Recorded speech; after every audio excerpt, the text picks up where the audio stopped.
মনে হচ্ছে নতুন করে একটা চক্রান্ত চলছে। বিজয় দিবসের দিন শোক দিবস না পালন করা হয়। কারণ এই যে 15ই আগস্ট যখন বঙ্গবন্ধুর সপরিবারের জন্য আমরা শোক দিবস পালন করি, আর ঠিক সেই দিনই বেগম খালেদা জিয়ার হয় জন্মদিন পালন করা। এর আগে তিনি দুবার জন্মদিন চেঞ্জ করছেন।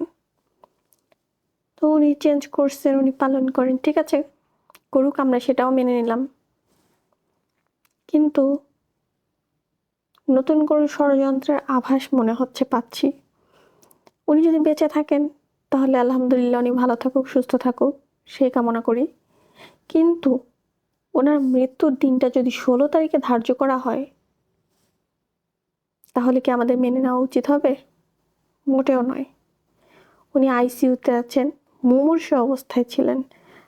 কানে কথা শুনছি যে উনি নাকি বেঁচে আছেন, কিন্তু আদৌ কি বেঁচে আছেন? যদি এতই বেঁচে থাকেন তাহলে এত কড়া পাহারায় তাকে ওভাবে রাখতে হবে কেন?